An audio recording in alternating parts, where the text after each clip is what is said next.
करायचं, हे खरं नाहीये. याच्या नादी पडून कोणी 1000 रुपये मागताय नाही लोक, हे पण देऊ नको कधी पण.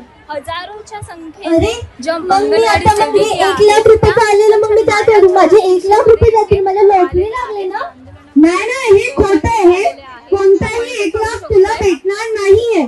फक्त या मेसेजला डिलीट कर आणि या नंबरला रिपोर्ट करून ब्लॉक करून टाक. कधीही या नंबरला असे मेसेज आणि कॉल करत जाऊ नको. रिपोर्ट कुठे करायचं? रिपोर्ट नेहमी ते व्हॉट्सअप मध्ये जेव्हा तू 3 डॉट असतात ना त्याच्यावर क्लिक करणार, तिथे एक रिपोर्टचं ऑप्शन आहे. रिपोर्ट असं लिहिलेलं आहे, रिपोर्ट आणि ब्लॉक. तू नेहमी त्याला कर, रिपोर्ट कर आणि ब्लॉक कर आणि त्यांचा नंबर डिलीट करून टाक.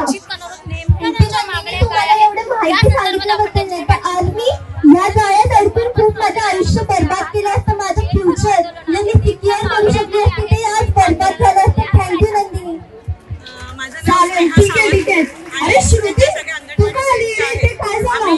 तुझं पण काय झालं? दिवसापासून म्हणण्यापेक्षा महिन्यांपासून वर्षांपासून हे आंदोलन सुरू आहे. एक प्रकारे आम्ही मागे 52 दिवसांचा संप केला, त्याच्या आधी 9 दिवसांचा संप केला. या आझाद मैदानावर आमचं दुसरं घर झालंय थोडक्यात सांगायचं.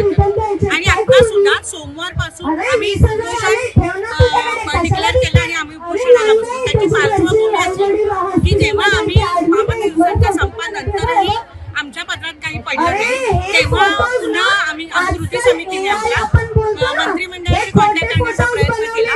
मुख्यमंत्र्यांनी आम्हाला वेळ दिली की आमच्या नेत्यांना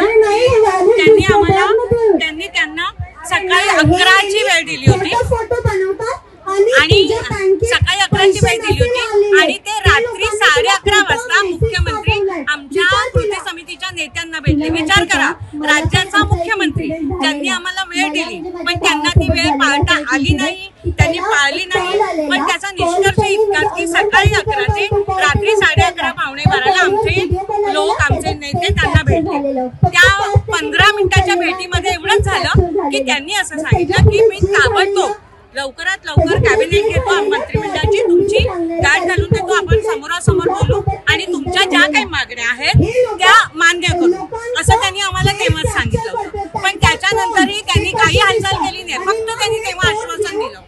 शेवटी आमच्यावर ही वेळ आली की इथे मैदानात आम्ही उपोषणाला बसतो. 23 तारीखला बेमुदत उपोषणासाठी 42 लोक या स्टेजवर होते. 42 लोक म्हणजे काय खाऊ आहे का? पूर्ण महाराष्ट्रातनं लोक आले होते. प्रत्येक संघटनांचे म्हणजे 7 संघटनांची ही माणसं होती. 42 जण आम्ही उपोषणाला बसलो. रात्री पोलीस आले, आम्ही पद्धतशीर नोटीस दिलं होतं की आम्ही बेमुदत आंदोलन करणार आहे. मग तरी सुद्धा जेव्हा ते लोक आम्हाला रात्री उठवायला आले, का म्हणून आले? 40-45च्या संख्येत जवळपास पोलीस होते, लेडीज होत्या, बहुतेक लेडीजच होत्या, त्यांचे डीसीपी वगैरे फक्त. पण त्यांचं म्हणणं होतं आम्ही तुम्हाला रात्री इथे थांबू देणार नाही. का? परमिशन देताना तुम्ही नाही विचार केला? तुम्हाला काय वाटलं आम्ही रात्रीच्या पावसाला सगळ्यांना बघून घाबरून पळून जाऊ? नाही, आम्ही ठाम निर्धार केला होता जोपर्यंत आम्हाला GR मिळत नाही तोपर्यंत आम्ही मैदान सोडणार नाही. त्याच्यानंतर ते लोकांनी ते डीसीपी त्यांना पण आमच्या सुरक्षेसाठी आहेत ते, मी असं म्हणत नाही, त्यांची चूक आहे, पण त्यांची जबाबदारी त्यांनी आम्हाला शेवटी त्यांनी राहू दिलं. इतका भयंकर पाऊस, तुम्हाला सगळ्यांना आठवत असेल, 23 तारीखला इतका भयंकर पाऊस होता, रात्रभर विजा कडकडत होत्या आणि एवढ्या पावसामध्ये तुम्हाला माहिती रेल्वे स्टेशनला कशा माणसं बसतात जवळ सामान घेऊन आणि असं, तसे लोक बसलेले होत्या. सगळ्या बायका जवळजवळ 100 ते 150 पेक्षा जास्त बायका त्या मैदानात होत्या. 42 जण उपोषणाला बसले होते, त्याच्यानंतर 20-25 जण साखळी उपोषणाला बसले होते आणि उरलेल्या बायका आम्हाला सपोर्ट करण्यासाठी बसल्या होत्या की घाबरू नका, आपण सगळे बरोबर आहोत, एक साथ आहोत, हे सांगण्यासाठी बसल्या होत्या. आणि तेव्हा त्या पावसातनं सुद्धा जेव्हा दुसऱ्या दिवशी सकाळ झाली तर अक्षरशः इथे तुम्हाला माहिती आहे आझाद मैदानात की आंघोळीची कपडे बदलण्याची व्यवस्था नेहमी तर 3 दिवस त्याच कपड्यांवर होती, नाईलाज होता. एवढं सगळं झाल्यानंतर ह्यांचं आमच्या मंत्री कोण आपल्या आदिती तटकरेंचं निमंत्रण आलं की तुम्ही मीटिंगसाठी या. त्या मीटिंगसाठी जेव्हा आमचं शिष्टमंडळ त्यांना भेटायला गेलं तेव्हा त्यांनी आम्हाला सांगितलं की बरोबर आहे, म्हणजे ह्या वेळेला थोडंसं पॉझिटिव्हली त्यांनी आमच्याशी चर्चा केली. त्यांनी असं म्हटलं की ठीक आहे, आपण तुमच्या मागण्यांवर सकारात्मक विचार करू. त्यांनी बऱ्यापैकी चर्चा केली. त्यांनी असं आम्हाला सांगितलं की तुम्ही जे म्हणताय त्यातल्या मागण्या काही की तुमची मानधनवाढी सगळी आमचं चाललंय. कारण सांगायचा विषय राहिला की मागच्या ज्या 52 दिवसांचा संप झाला तेव्हा आम्हाला त्यांनी ग्रॅज्युएटी आणि पेन्शन मंजूर केली. अर्थात ती फक्त कागदावरच राहिली. ती काय अजून त्याचा GR निघाला. आमची ती मागणी की त्याचा GR मानधनवाढीबद्दल तर बोलायचंच नाही असं स्पष्ट सांगितलं. का नाही बोलायचं? 10,500 10,300 सेविकांना मिळतात, 5,000-5,500 रुपये मदतनीसांना मिळतात. एवढ्या कमी पैशात कसं काय करायचं, कसं जगायचं सांगा मला.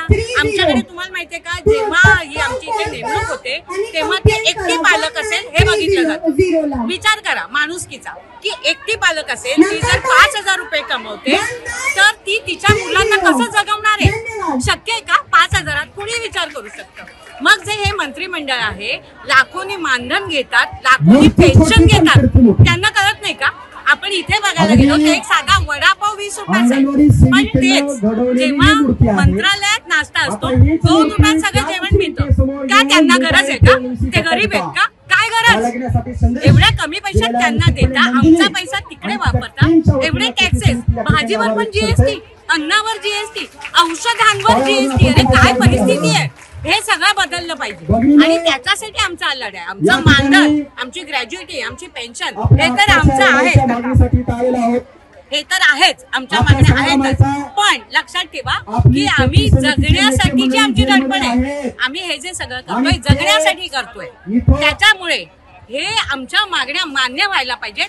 हे तर आमची नाही, तमाम जनतेची मागणी आहे. कारण सांगते, आता जनता आमच्या बरोबर का आहे तर लाडकी बहीणचा तर तुम्हाला माहिती आहे सगळ्यांना, लाडकी बहीणचे जे फॉर्म भरले त्यांना जे महिन्याला 1,500 रुपये त्यांच्या अकाउंटमध्ये येतात, ती सुद्धा आमची मेहनत आहे. अंगणवाडीच्या कार्यकर्त्यांनी एवढी धावपळ केली, एवढे फॉर्म भरले, तेव्हाच तर त्यांना ते 1,500 रुपये महिन्याचे मिळतात ना.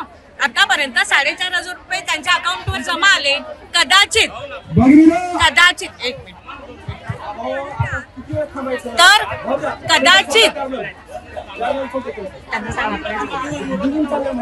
कदाचित त्यांना असं वाटतंय की 1,500 रुपये महिन्याला दिले म्हणून बायका आपलं ऐकतील, आपल्याला मतदान करतील.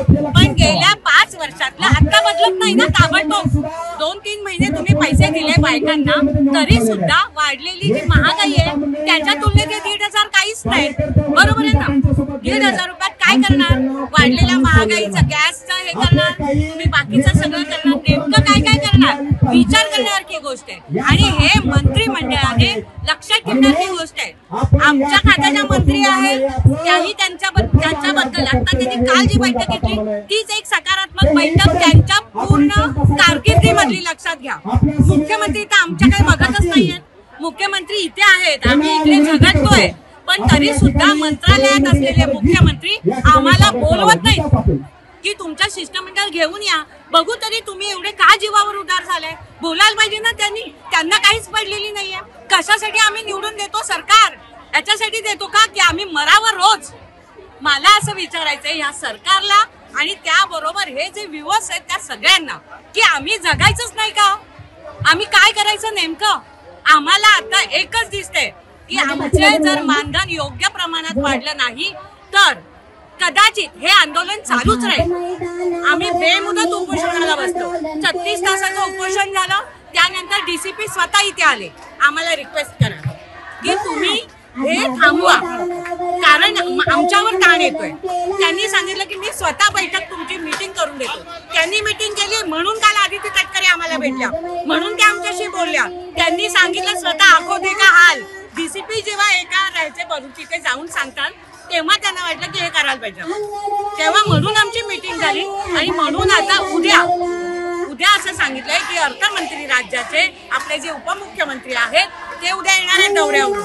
ते येणार आणि मग आमच्याविषयी ही चर्चा करणार आमच्या कृती समितीच्या नेत्यांची आणि मग आम्हाला पॉझिटिव्ह रिस्पॉन्स मिळेल अशी अपेक्षा आहे. धन्यवाद. इन्क्लाब जिंदाबाद. मॅडम, तुम्ही मुख्यमंत्र्यांची भेट मागत आहात परंतु अद्यापही मुख्यमंत्री देखील भेट देत नाही. आलेले आहेत. काय सांगाल तुम्ही मुख्यमंत्र्यांना तुमच्या? एवढंच बोलू शकते मुख्यमंत्र्यांना की जेव्हा इलेक्शन येतं तेव्हा दारोदारी फिरून आमच्याकडे मताची भीक मागतात आणि अंगणवाडी सेविकांना मतदानाच्या वेळेला घरोघरी जाऊन तुम्ही प्रचार करा, तुम्ही वोटिंग करायला सांगा, मतदान याद्या देतात, नको ती कामं आमच्याकडनं रात्री अपरात्री करून घेतात. तेव्हा त्यांना लाज वाटली नाही आणि आज जेव्हा ते निवडून आले तेव्हा ते आम्हाला भेट द्यायला रिकामी नसतात. त्यांना खूप कामं असतात, खूप दौरे असतात. हे चुकीचं आहे ना. या जर देशामध्ये लोकशाही आहे तर त्यांनी त्या लोकशाहीचा अगदी परिचय पाडलेला आहे आणि या लोकशाहीला टिकवण्यासाठी अंगणवाडी सेविकांचा हा जो मोर्चा आहे हा त्याला कारणीभूत आहे. आणि दुसरी गोष्ट अशी आहे की जी योजना काढली आहे या 2-4 महिन्यामध्ये मुख्यमंत्री म्हणा किंवा उपमुख्यमंत्री म्हणा यांनी ज्या योजना काढल्या त्या कोणाच्या जीवावर काढल्या. जर त्यांनी काढले तर त्यांनी त्यांचे कर्मचारी लावावे.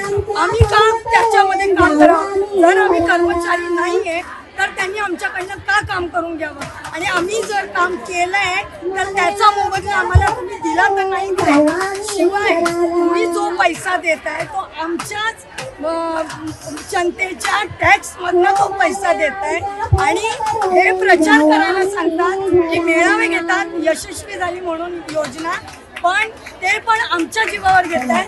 आणि हे जेव्हा आम्हाला मेळाव्याला बायका घेऊन या म्हणून सेविकांना जबरदस्तीने दिलं जातं, सांगितलं जातं, ते जर आम्ही करू शकतो तर त्यांना एवढाच इशारा आहे की जर आम्ही तुमचा प्रचार करण्यासाठी एवढ्या बायका एरियातनं बोलवू शकतो तर तुम्हाला पाडण्यासाठी तेवढ्याच बायका आम्ही मैदानात आणून तुमच्या विरुद्ध तुमची खुर्ची खाली घेऊन तुम्हाला पाडल्याशिवाय आम्ही राहणार नाही. Very good. हा आमचा आता जाता त्यांना इशारा आहे.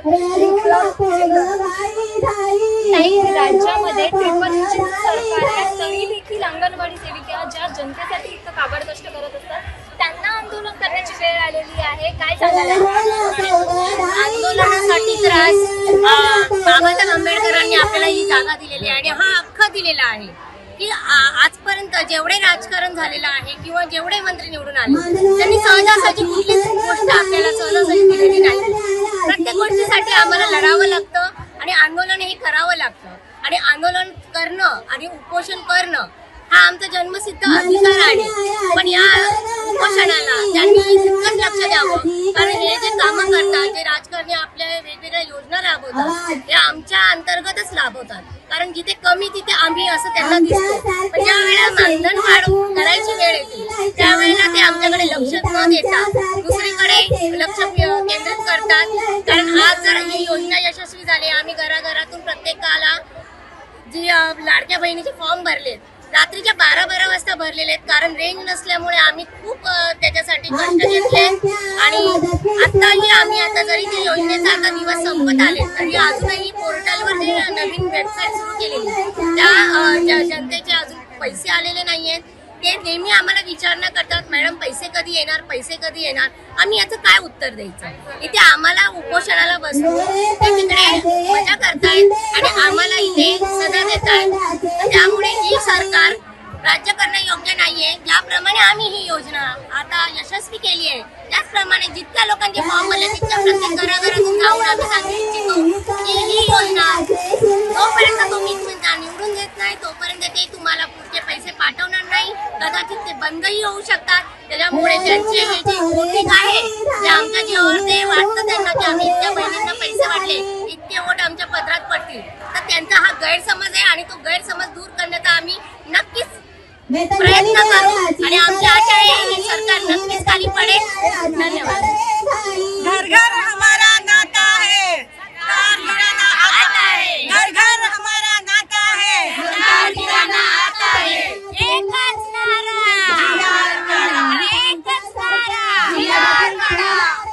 सरकारचा हा नारा आहे की बेटी बचाओ बेटी पढाओ, महिलांचा सन्मान करतोय. मग हाच काय महिलांचा सन्मान आहे का? हा आझाद मैदानावर एवढ्या सगळ्या बेटी, देशाच्या बेटीच आहोत ना आम्ही. एवढ्या सगळ्या रस्त्यावर आम्हाला आणायला